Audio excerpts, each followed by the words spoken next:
Eu queria, aí, a história, a sucessão dos pensamentos cosmológicos seria tema para mais um ou dois ou três encontros. Mas isso não é um problema, você tem um curso especificamente que o professor Edson vai falar sobre isso e tal, né? Eu me permitiria fazer duas observações finais para vocês, que é a seguinte. Quando vocês forem estudar a fundo o direito penal, isso era para ser um pêndulo, tá? Entre os meus inúmeras incapacidades de gravar nomes, o André agora já conseguiu. Tá de desenhar também. O saber penal ele funciona como um pêndulo. E eu gosto muito de ensinar isso para vocês, porque eu só fui aprender isso no meu doutorado. Se eu tivesse aprendido isso antes, teria me poupado muito trabalho. Ele oscila. Esses dois filhos que se odeiam, né, esses dois gêmeos brigados que nasceram do ventre do feminismo, eles marcaram os extremos dessa escala, os extremos desse pêndulo. Aqui está o positivismo criminologico. Vamos brincar aqui, ó, de empirismo 100%, idealismo ou normativismo 0%. O Lombroso estava nem aí com a lei, com a ideia de direito. O Lombroso estava dissecando cadáveres. Ele estava só na realidade, tá? Só no que... E na outra ponta está a escola clássica, que é empirismo 0%, normativismo, idealismo 100%. 100% do plano das ideias. Certo? Carrara, Gemignani, Largisabo, nenhum desses sujeitos nunca quis... Então, a gente tem uma ilustração, é o direito penal feito em gabinete, sentadinho ali com o livro, ideias. Certo? Enquanto o Lombroso estava em cima de um cadáver, o Gemignani estava em cima de um livro. Para a gente ter duas ideias bem extremadas na cabeça. Desde então, senhores, as escolas penais, os pensamentos, as ideias penais, elas vão sempre funcionar como pêndulo, né? Veja, qual que é a primeira escola penal?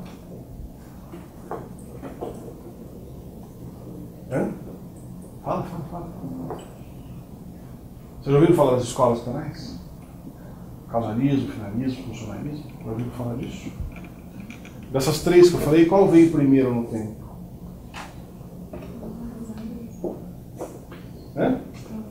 O causalismo. Pelo que você conhece do causalismo, você acha que o causalismo está mais perto de um modelo empírico ou de um modelo ideal? Empírico, né? O causalismo que é aplicar as leis causais da física para explicar os fenômenos deletivos. Então o causalismo ele andou aqui no pêndulo, né? Então, ou até se a gente quiser, antes disso, o justnaturalismo veio para cá, volta para cá no causalismo.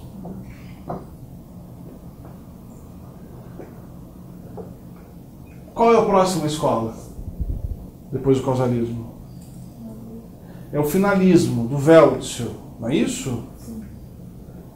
Por que o Weltzel briga com o causalismo? Qual que é a ruptura do Weltzel com o causalismo?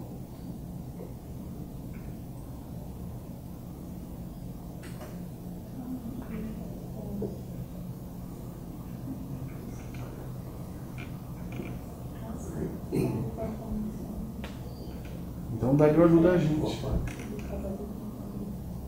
Eu coloquei. Dolo e culpa, sai da culpabilidade, vai pro tipo. Isso é o que todo mundo sabe no final, né? Mas o problema do Weltzel com o causalismo é um problema filosófico. O Weltzel fala assim: causalistas, vocês são ótimas pessoas, e não me leva a mal, não. Vocês estão errando no seguinte. Ele era baseado mais na moral. Isso. O Weltzel fala: vocês causalistas têm um problema epistemológico, um problema de conhecimento, que é o seguinte: o ser humano não pode ser submetido às mesmas regras da natureza, porque ao contrário das pedras, das maçãs, dos peixes, o que o ser humano tem que essas outras coisas não têm? O que é o subjetivo? No que eu sou fisicamente, no meu comportamento na natureza, diferente de uma pedra, de uma maçã ou de um cachorro? Pensamento, razão, motivação, diz o Weltzel. O agir humano, ele é final, ele é finalístico, ele é dirigido a uma finalidade. Ao passo que a maçã cai, a pedra rola, o peixe nada. Não há um agir final nessas coisas. Existe no máximo um agir instintivo dos bichos e tal. Mas não há uma... Né, o peixe não fala, hoje está quente, hoje eu quero dar uma volta no Paranoá. Não, ele já está ali, existindo e tal. Né? O ser humano não. Portanto, as leis da natureza não explicam as relações humanas. Explica porque um corpo humano cai, explica porque um corpo humano morre, mas não explica porque o corpo humano interage, conversa. Porque existe uma finalidade aqui envolvida. Né? Então o Weltzel fala, a consequência disso é que, ao contrário do que o causalismo fazia, que primeiro ele analisava a ação no tipo, depois lá na culpabilidade ele ia analisar o dolo e culpa, o Weltzel fala, não existe isso. É logicamente impossível cindir a ação humana da vontade humana na ação. E aí ele fala, vamos trazer o dolo e a culpa que estão na culpabilidade para o lugar certo, que é o tipo, porque toda ação é finalística. Mas o que me interessa nesse pêndulo, o que acontece com o pensamento penal? Se aproxima de quem? Dos clássicos. O doutorado do Weltzel é sobre Pufendorf, o fundador do judacionalismo alemão. Né? Então, o finalismo vem para cá. E aí a gente conseguiria, com um pouco de paciência, pegar os neocantistas, etc. e tal, e fazer esse pêndulo todo, até que um movimento recente que volta mais aqui é o funcionalismo, que está mais preocupado com a repercussão. Agora, por que então, eu ensino esse pêndulo por dois motivos, né? Porque eu só fui descobrir, me dar conta disso no doutorado, então, tal qual um pai que tenta fazer que o filho aprenda coisas antes, né? Eu tento sempre fazer isso com os meus alunos, os que gostam de penal vão estudar profundamente. E depois, porque curiosa ou não curiosamente, as duas escolas penais mais próximas do positivismo criminológico são as duas escolas penais que deram uma contribuição importante, ou uma formulação importante, para a relação interna entre os saberes penais, e com isso eu vou encerrar minha exposição para a gente ter as perguntas. Né? Vocês já ouviram falar em ciência penal integrada? Quais são os 3 saberes penais importantes?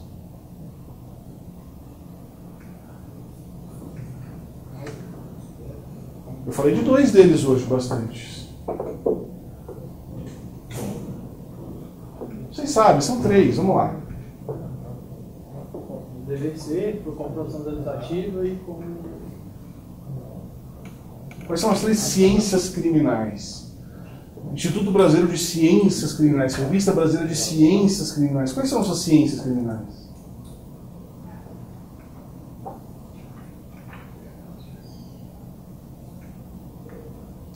Eu fiz muitos anos de análise, o silêncio não me incomoda nada. Vocês vão responder. Quais são as 3 ciências criminais mais importantes? Vocês falaram isso ontem, tá no texto. Nós falamos hoje. Vocês falaram isso ontem, pelo menos tá? 2 dessas ciências nós falamos muito hoje. Criminologia. Tá vendo como a psicanálise funciona? É. Que mais? Vamos fundir o processo penal com o direito penal? Vamos chamar de dogmática penal? Tá? A dogmática penal.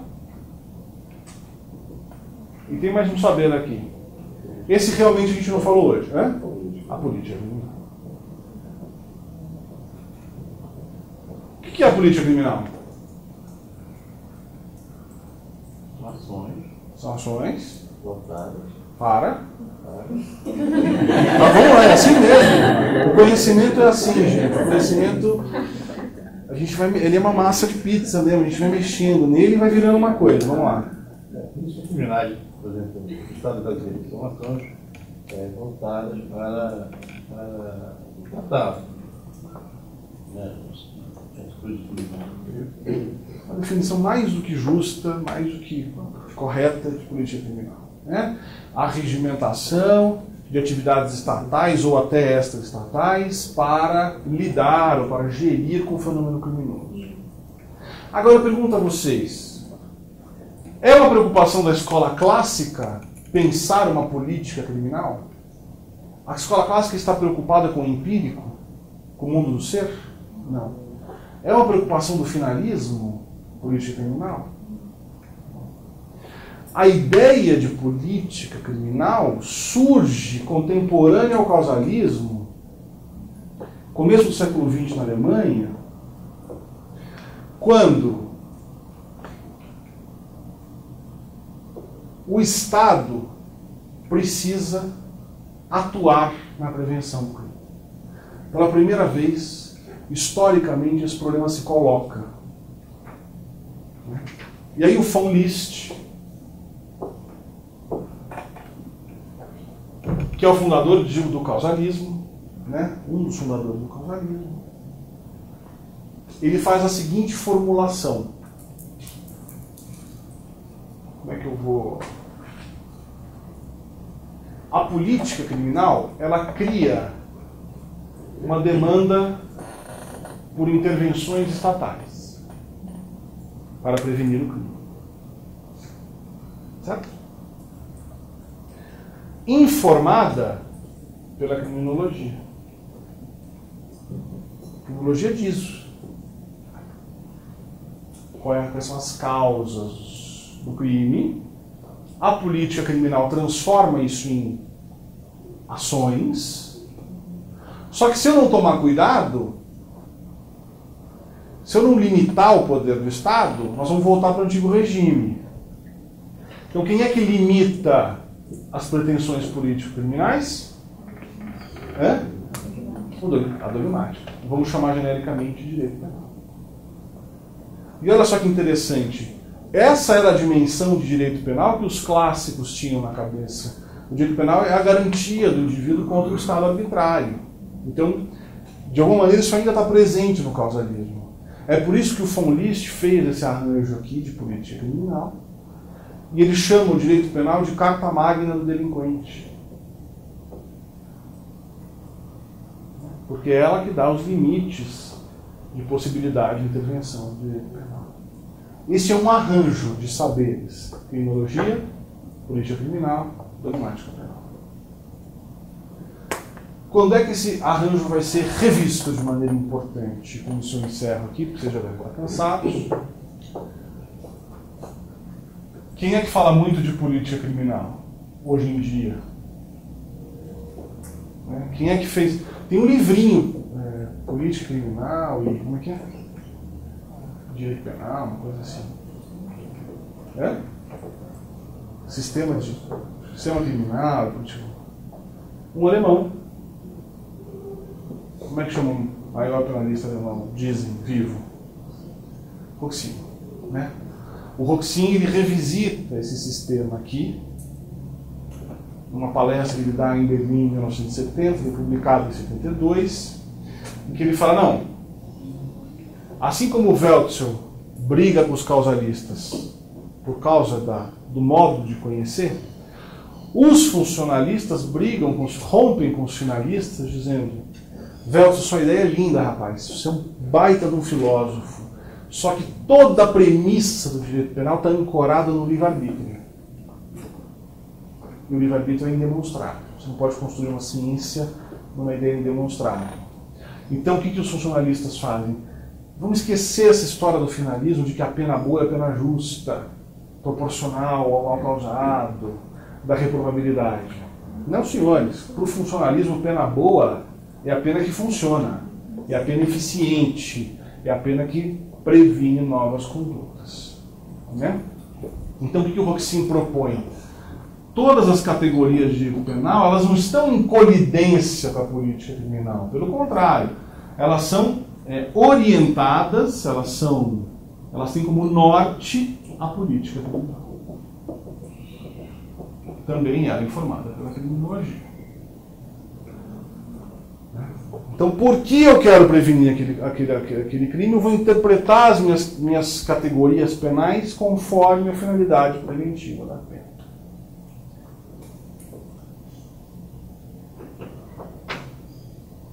Também para a gente desenvolver isso com mais profundidade, a gente precisa de um pouquinho mais de tempo. Né? Com isso, senhores, eu já concluindo aqui, o que eu pretendia para a nossa conversa de hoje era: o professor Edson encomendou uma conversa sobre penal e criminologia. Então, esses são os dois arranjos mais famosos que tem sobre como o direito penal reage ao saber criminológico mediado pela política criminal. O modelo do von List do começo do século XX e o modelo do Roxin da década de 70. Só que, para chegar nessa relação, a gente precisava fazer uma genealogia da ideia punitiva. Porque essa ideia punitiva não, já falou aqui várias vezes, ela não existe desde o verbo, como diz na Bíblia, mas ela tem uma construção político-ideológica que quem for operar o direito penal com profundidade precisa conhecer. Certo? Eu agradeço a atenção e a paciência de vocês e estou aberto aqui para as perguntas que vocês tiverem.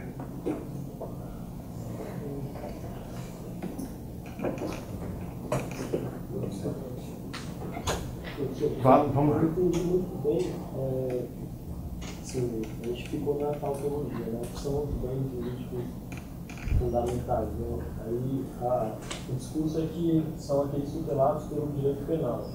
E quais são os bens jurídicos tutelados pelo direito penal? São os fundamentais. Né? Isso.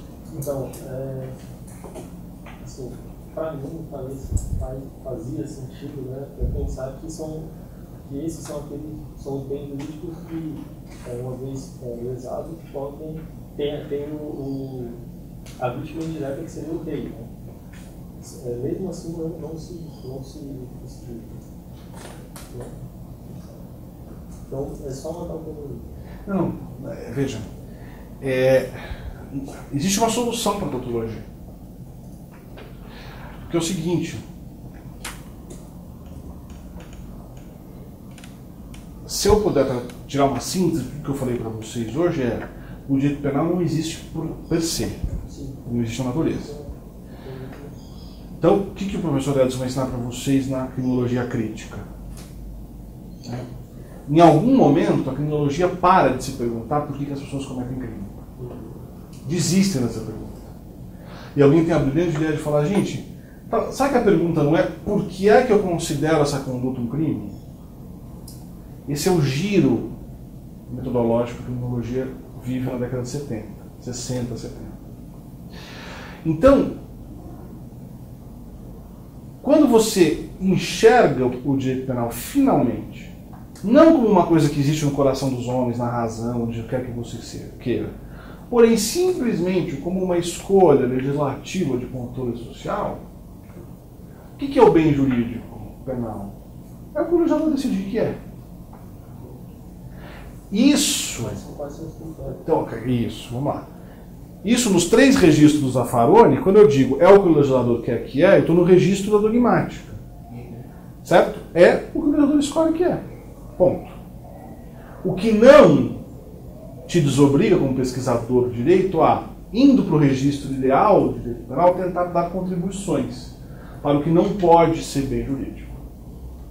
Certo? Então, não pode ser bem jurídico a moral, não pode ser bem jurídico os sentimentos, não pode ser bem jurídico condutas que não transcendam o ser humano.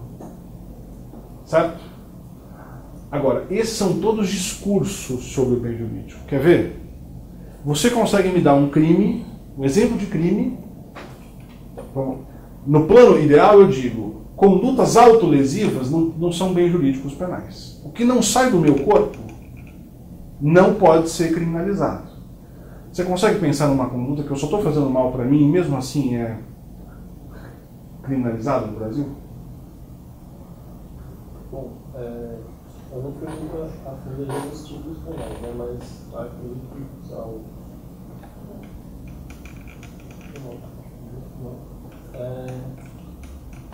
Aborto é um pouco mais polêmico. Não, Né? eu não considero aborto, mas eu uso meu corpo como atentado, não sei. Consumo de droga. Consumo de substância entorpecente. Qual é o bem jurídico? Saúde pública. Quem disse? Por que saúde pública? Quantos usuários de droga estão efetivamente comprometendo a saúde pública? O que o consumo O de... Estado vai ter que responder, né, aos problemas de Isso. saúde. Mas então nós vamos ter que incriminar a picanha que nós almoçamos hoje também. Porque tem muito mais cardíaco no sistema de saúde do que usuário de droga. Mas muito mais. Eu mesmo sou um candidato evidente. É? Mas é plenamente entorpecente. Então não é porque o bem jurídico existe por ser, porque é uma escolha política. E aí você vai dizer, todo mundo diz, autolesão não pode ser crime, mas o que é o consumo de drogas se não é autolesão? Ah, mas aí dirigir. Bom, aí não. O que ele dirigiu deixou de ser autolesão, atingiu a transcendência, outra história. Eu vou dizer para você, os sentimentos não podem ser bem jurídicos. Todo livro de penal vai dizer que sentimento não pode ser bem jurídico. Aí eu pergunto para você, qual é o bem jurídico tutelado pelo crime de manutenção de casa de prostituição? Vamos lá. Um grupo de moças, sem nenhuma coação de ninguém, um grupo de moças que gostam de fazer sexo, resolvem criar uma república e fazer ali um prostíbulo. De maneira cooperada, não tem um rufião, não tem ninguém que explore, não é por violência, nada. Qual é o bem jurídico lesionado por essa conduta? O que essas meninas estão ofendendo?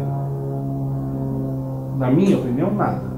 Apenas um sentimento público de moralidade. No entanto, isso é crime e a ministra Camille Lúcia, no habeas corpus recente, reafirmou isso. Moral, bom costume. Nada disso poderia ser objeto do jurídico. Então, no plano ideal, você tem uma série de critérios. O Roxy, inclusive, trabalha bastante com isso. Mas a verdade é que no segundo plano da produção legislativa é o que o legislador quiser que é. Veja essa porcaria desse código Gilson Dipp, que Deus queira nunca saia do papel. Né? Maus tratos a animais, uma pena enorme e muito mais que abandono de criança. Qual que é o bem jurídico tutelado no maus tratos a animais? Nenhum. Só o nosso sentimento de compaixão pelos bichinhos. Mas o bem jurídico mesmo não tem. Sempre tem que criar critérios mais de limitação do que da própria escolha, assim, mas ele não funciona no final das contas. Não, sabe por quê? Porque o dono, quem toma a decisão do que vai ser ou não, é o legislativo, que está fora do penal. É claro que um juiz bem formado, que é o que parte de vocês serão no final desse processo aqui, vai saber operar a categoria jurídica e falar assim, opa, onde não tem bem jurídico, não tem crime. Eu não vou aplicar a norma. Essa norma é inconstitucional. Essa norma não tem... Aí sim. Mas por enquanto os nossos ordenadores, os nossos aplicadores de direito são muito apegados à lei. E não porque são más pessoas, porque passaram, aqui eu vou fazer uma defesa desse projeto, porque passaram por instituições de ensino que só se limitam a ensinar a lei, vender resumo, preparar para concurso, etc. Então, o sujeito não tem uma reflexão sobre bem jurídico. Ele só faz aquele brinquedo de criança. Né? Vocês lembram quando a gente era criancinha? De encaixar as formas, né? O cilinho e tal. Aquilo é super importante para desenvolver a inteligência da pessoa. Mas a gente gostaria que passasse disso depois. Né? E esses juízes aplicam a lei assim, opa, encaixou é crime, condena. Hoje em dia até não precisa nem encaixar, né? Basta supor que o sujeito sabia, já está de bom tamanho. Respondi a tua pergunta? Professor, já pegando o gancho aí do tiro zero, da norma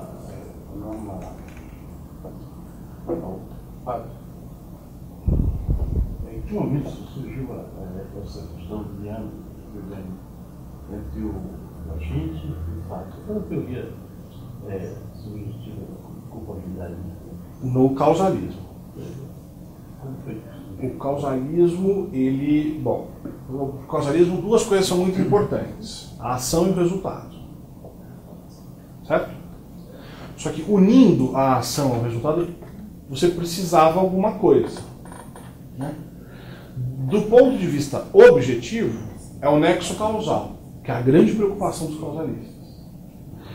E o aspecto subjetivo dessa relação é a vontade do sujeito, a intenção. Então, no causalismo, a relação subjetiva entre a ação e o resultado era a culpabilidade, que era o dolo e culpa. Previsibilidade entra onde? Ah, não, previsibilidade é muito depois. A previsibilidade é um componente de discussão sobre culpa, sobretudo. Delito culposo, que o pessoal é previsível.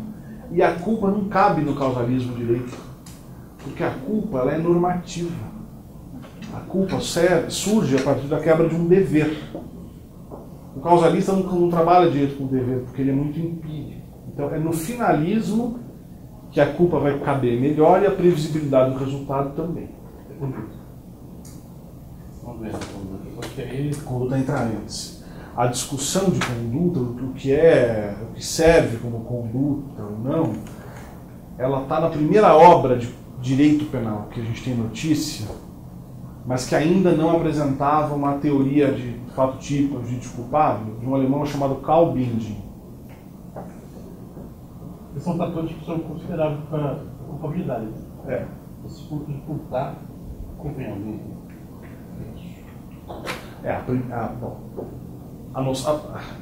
O germe de culpabilidade, como a gente viu, surge lá no século XII. Não, para o dia de hoje. É. Quem Quem usa a palavra culpabilidade pela primeira vez é esse alemão aqui. Karl Binding. Nesse contexto que a gente está falando. Uma norma chamada, em alemão é a norma, as normas e a sua transgressão. Eu acho que não tem tradução em português, deve ter para o espanhol. Tá. Mais questões? Só uma coisa. A gente só está discutindo sobre isso, é uma coisa que me preocupa muito. Porque até você tocou na questão de que às vezes não é nem tanto pelo bem que foi ofendido, é muito mais por uma questão moral. Mas o direito penal tutela muito a questão moral. Tanto que na dosimetria da pena a gente mede questões meramente subjetivas. Isso é totalmente preocupante. Como é que, por exemplo, no exame criminológico, como é que o juiz pede, como é que um psicólogo, um psiquiatra que se preze pode afirmar com 100% de certeza que esse agente ou é uma pessoa extremamente, como eles colocam, fria, calculista, ou então que essa pessoa não vai, por exemplo, se sair, não, é provável que não vai cometer um crime. Então são questões meramente subjetivas que estão no dispositivo legal. Verdade. E que isso é extremamente preocupante. Bem-vindo ao grupo. Não tem uma resposta para você, é preocupante, é angustiante, é por isso que a gente continua estudando, dando aula, escrevendo, tentando, como professor, formar alunos capazes de romper com isso, na hora de aplicar a norma. Você como juiz, fala assim, eu não vou aplicar a personalidade do 59. Pronto, não vou porque não tem fundamento. Não tem lógica. Então, você como juíza tem essa possibilidade. Ou você como promotora, né? Não vou denunciar por causa de prostituição porque é um crime semi-jurídico, ponto. Perde o arquivamento, o juiz que negue, que mande para o procurador-geral de justiça.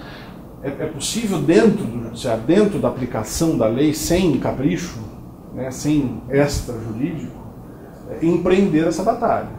E na academia, né, nos estudos, tal, revelar, mostrar essas contradições. Não tem nenhuma resposta para você. Bem-vindo às angústias que nos tomam a todos nós.